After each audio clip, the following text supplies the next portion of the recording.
Provérbio capítulo 19, versículo 13. Um filho sem juízo pode levar o pai à desgraça. Uma esposa que vive resmungando é como uma água que pinga sem parar.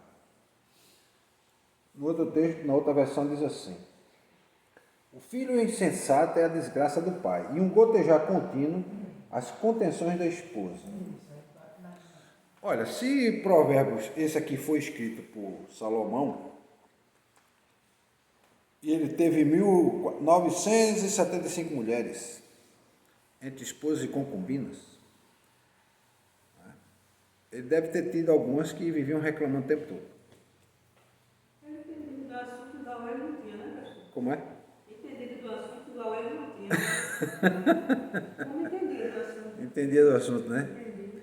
Tinha muitas mulheres, né? Então, muitas rainhas eram mulheres dele, foram esposas, né? E aí Salomão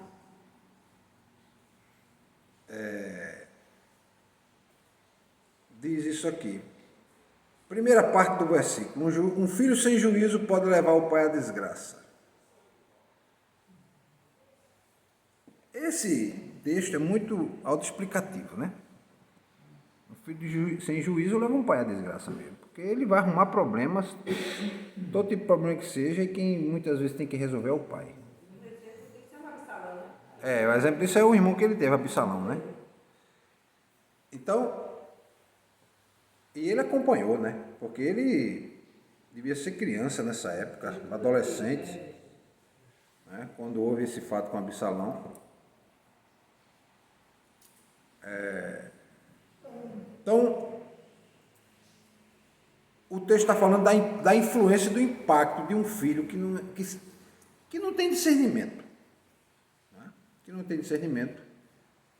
E o que isso vai trazer sobre a reputação de um pai. Né? Sobre a situação desse pai. Né? Um filho que é sem juízo é alguém que age de maneira imprudente, ele é irresponsável, ele é desobediente, ele não leva em consideração as suas ações, ele não respeita o pai, ele não escuta os conselhos, ele não quer saber de orientação que o pai vem a dar a ele. E a gente tem muitas histórias com muitos jovens que a gente já conheceu que eram assim. E o fim não foi bom. O fim não foi bom. Então, o indivíduo que age assim, ele traz prejuízos para si, mas ele causa os problemas para quem? Para o pai. Eu quando minha irmã muito bem virada. E meu pai sofria muito com ela, porque as coisas que ela fazia não prejudicavam só a ela, mas prejudicava ele. E ela não obedecia de jeito nenhum. Ela não aceitava regra naquele tempo. Ela não aceitava. Ela fugia de casa, pulava a janela, ia para casa não sabia assim, né? Do homem mau que tinha, que era inimigo do meu pai. E lá ela se abrigava. Então ela arrumava um problema grande para o meu pai. E meu pai tinha que entrar naquele conflito, sabendo que ele já tinha conflito com o que o homem queria tomar parte das terras do meu pai. Aquela pessoa ruim que quer invadir a área do. Aí ela ia lá, se abrigar lá. E meu pai tinha muito desgosto, muita raiva, batia nela. Estava de castigo, isso não adiantava, quando ela passava do castigo, passava, ela pulava a janela, aí passava semanas fora. Ela não aceitava a regra, ela não obedecia. Aí a situação dela ficava complicada, né? Para ela e para quem convivia. Pois é, então ele traz consequências, né, devastadoras, né, para o pai, né? Porque vai prejudicar até mesmo a reputação do pai. E o provérbio, de uma maneira ou de outra, ele está dizendo assim para a gente também, que a gente tem que ter cuidado para criar os nossos filhos, para que eles sejam sábios e responsáveis. Porque as escolhas que eles fazem afetam tanto eles quanto os pais. Um filho que comete algum crime, ele vai trazer consequências para o pai e para a mãe. Porque Porque vão ter que fazer o quê? No mínimo, pagar advogado. No mínimo. Começa daí. E vão gastar, muitas vezes, sem ter condições de gastar. Vão perder até o patrimônio. Se dependendo da situação, perdem o patrimônio para poder tentar defender o filho, porque ele não tem condições de manter o advogado.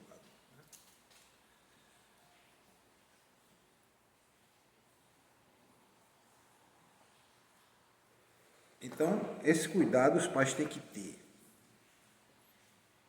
Embora muitos pais orientem, falem, mas tem filho que não quer ouvir. Então ele assume as consequências. Né? Quando ele é maior de idade, e hoje tem aquele velho discurso, eu já tenho 18 anos. Né? Eu tenho 18 anos, às vezes eu fico olhando assim, sabe? Tu tem a menor ideia de como é que é aí fora. Tem a menor ideia, está acostumado dentro de casa, ainda vivendo melhor do que eu, porque quando na minha idade eu já estava trabalhando, eu comecei a trabalhar acho que com 10 anos de idade. E seu menino já tem 18 anos? Já. Minha menina está com 21, fez antes de ontem. Tenho com 18 já. Vai fazer agora em outubro. Ela está falando, porque eu vou ter mais 18 anos. Às vezes eu fico olhando para ele e dou risada. Ele, por que você está rindo?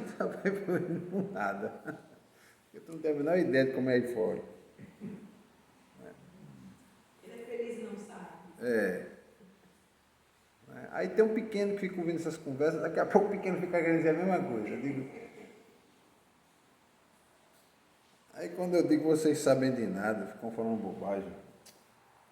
E o pior da irmã, que no fundo todos nós fizemos isso uma vez na vida, né? Eu lembro que ele dizia, eu vou ter mais 18 anos, eu vou fazer o que eu quero e tal. Aí não faz. Faz nada. Depois vai voltar para os 15, arrependido. Deus, quando eu tinha 15, eu era feliz, não sabia. Quando eu tinha 10, Pois é. Então, essa é a primeira parte. A segunda parte, veja só. Está falando a respeito do mesmo homem. De um lado sendo pai, do outro lado sendo marido, embora é a mesma pessoa. Né? E está falando de alguém que está sofrendo, porque o indivíduo que tem um filho que não tem juízo e uma esposa que vive resmungando, ele está com um problema. Né? Porque, olha, o local, a casa, tem que ser um ambiente de paz. Sabe por quê? Porque o mundo é um ambiente de guerra. Além do mundo, ainda tem você mesmo contra você. Né? Lutando contra você mesmo. Contra os seus desejos, contra aquilo que você pensa, contra a sua consciência. Né? Mas o texto está nos dizendo que tem esse fato. Ele faz uma comparação aqui de uma esposa que reclama constantemente, que murmura, que demonstra satisfação, com um gotejamento dentro de casa. Veja só, tem texto que diz o seguinte, que é como uma gotejada durante a noite em cima da cama. Acho que faz uns 2 meses. Choveu um dia. E começou a gotejar onde eu estava deitado na cama de noite. Eu olhei assim, eu lembrei desse texto na hora. Eu disse, rapaz, é muito ruim. Você acorda assim, porque você queria estar dormindo. E agora fica pingando na sua cama. Aí você tem que correr. São várias, ela nunca tem lugar. Aí eu falo quando aqui, ela vem pra cá. Aí você vai, no meu caso era um canto só. Aí eu botei um pano, tem um protetor do colchão, né, para não passar água. Mas aí eu botei um pano para absorver, uma toalha grossa, né, para absorver ali e dormi, deitei do outro lado. Dobrei várias vezes, ficou aquele bem alto, né. Aí não passa, aí foi absorvendo. Aí no outro dia eu falei com o irmão Mário, disse, irmão, precisa tirar uma gota acima da cama. Não acredita, irmão. Foi gotejar em cima de mim, gotejar na perna, aquele pingo gelado, ping! Eu acordei. Eu lembrei desse texto, cara, é muito ruim. A sensação é horrível. Você quer descansar e não pode. É a situação da mulher que resmunga. Você está querendo descansar a sua mente dos problemas e você não descansa. No momento que você quer descansar, você é atormentado por isso. Né? E o pingo d'água nunca desce quente, só desce gelado. Mesmo que nem está na geladeira. Parece que tiraram da geladeira e começaram a pingar. Né? Então, uma pessoa que dentro de casa vive resmungando, ele fala aqui da mulher, mas pode ser o marido também, né? Que vive resmungando,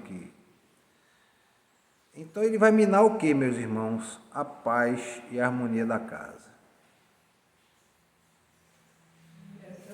E afetando negativamente o marido, né? O marido. Afetando negativamente o marido.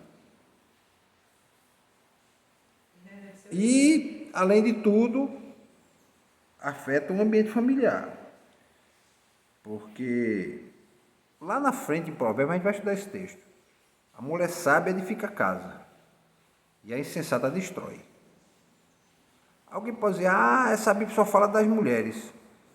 Não é que só fala das mulheres, é que ele está querendo enfatizar o seguinte: no relacionamento, você tem que ter equilíbrio até naquilo que você fala. Você não pode o tempo todo estar reclamando. Você não pode. O tempo todo estar reclamando. Agora, você vendo coisa errada, tudo bem. Mas, porque eu estou... Deixa eu ver um exemplo assim. Esse pé de planta está crescendo aqui na frente de casa. Eu queria cortar esse pé de planta. Sim, mas agora de noite. Por que falar nisso agora, né? Deixa para outro dia. Outro dia a gente vê isso aí. Se for para podar, se for... Tá entendendo? Não, aí começa. Fica falando. Daqui a pouco entra outros assuntos. Que às vezes eu brinco, né? Às vezes eu até digo para minha mulher. A mulher começa... Não a mulher de casa, né? Geneticamente falando, né? Ela chega assim, meu filho, acabou o gás. Mas veja só, a minha bolsa quebrou a alça, precisa trocar a alça. E mamãe falou comigo que precisa ir em tal canto comprar um remédio. Você olha assim, você diz, danou-se, começou com um problema do quê? Qual foi o problema primeiro, irmão Evandro? O gás. Qual foi o segundo problema? A bolsa. E o terceiro? A sogra. O que é que tem a ver as três coisas? Uma com a outra? Nada. Nada a ver. O homem, como é que funciona? Você fala coisa para ele, olha, preciso fazer isso. Aí ele para para processar, então vamos fazer tal coisa. Aí você já bota outro problema e você não sabe mais onde o assunto começou, nem onde isso termina. E você fica perdido. Né? Então, essa coerência na hora de falar é que cria problema. Agora, por que a mulher é assim? Porque a mulher ela consegue fazer várias coisas ao mesmo tempo. Então ela fala tudo de uma vez. Só que o indivíduo não consegue fazer tudo ao mesmo tempo. Ele tem que fazer aos poucos. Ele faz uma coisa, depois faz outra, depois faz outra. Então, se você chega com um monte de problema, porque o indivíduo já vem do trabalho cheio de problema, então já chega, né? Eu vou chegar em casa para descansar. Né? E aí começa a reclamar. E tem situação que é engraçado, né? Que a mulher olha assim, o indivíduo está ali sentado, mas ele está sentado pensando na solução de alguns problemas. Tem uma coisa para fazer, como é que eu vou fazer, meu Deus? E está ali pensando, né? Aí a mulher diz assim às vezes, já que tu não está fazendo nada, vem cá fazer tal coisa. Pensar também é algo, demanda energia, cansa também você pensar em soluções, né? Aí disse, quem disse a você que eu não estou fazendo nada? Só porque eu estou sentado, né? Não, eu estou aqui pensando, em coisas que eu tenho que fazer. Né? Então, meus irmãos, tem aquelas mulheres que, extrapolando o texto, tem aquelas mulheres que contribuem positivamente para a melhora do seu marido, para a destruição dele.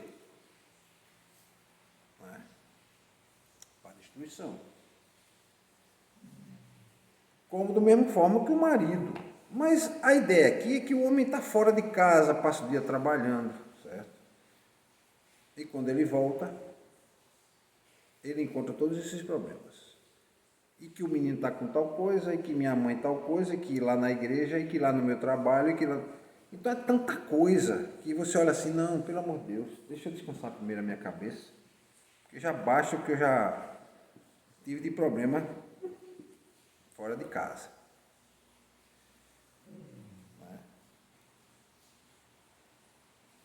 E como as mulheres são multitarefas, elas fazem muita coisa ao mesmo tempo, se você também chegar com um problema e ela não souber resolver, se você ficar aperreando para ela resolver, ela se estressa. Ela se estressa.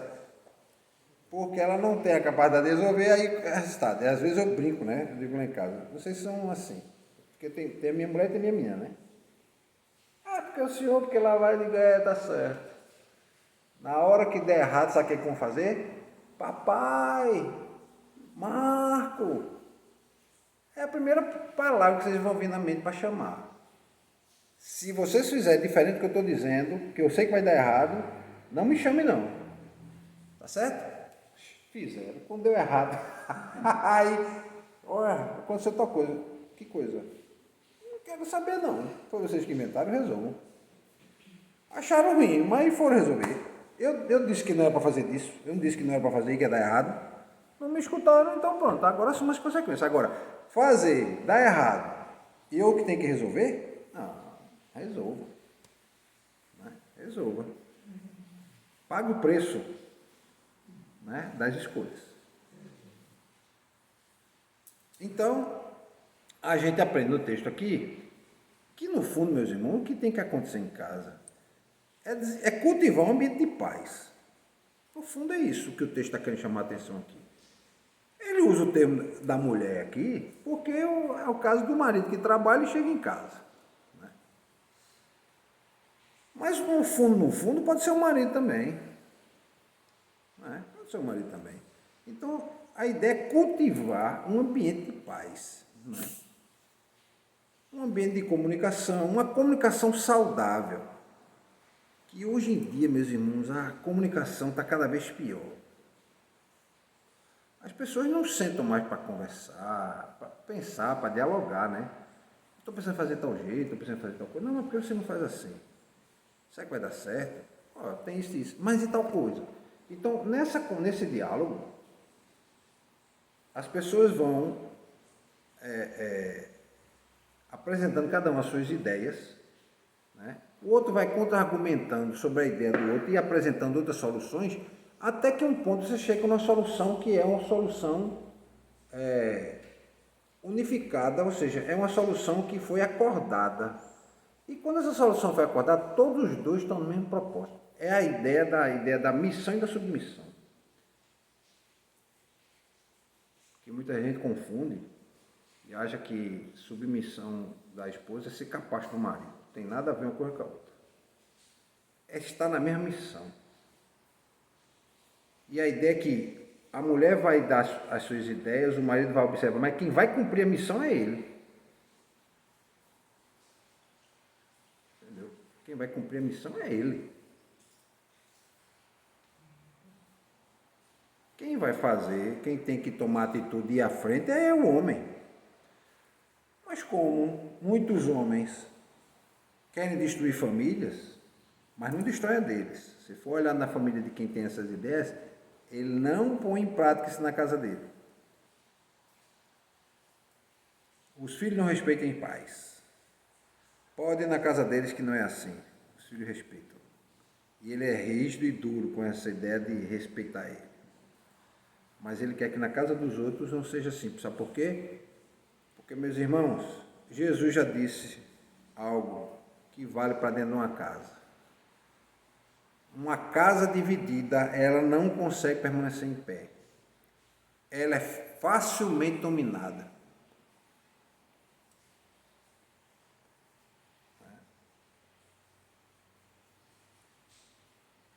Facilmente dominada. E hoje a gente vê isso. Estão lá ensinando nossos filhos que não respeitem os pais, que qualquer coisa que seu pai fizer ou ele tomar alguma atitude mais dura contra você porque você está desobedecendo ele ou desrespeitando, você liga para a polícia. Como eu já vi em livros escritos isso. ligue para a polícia.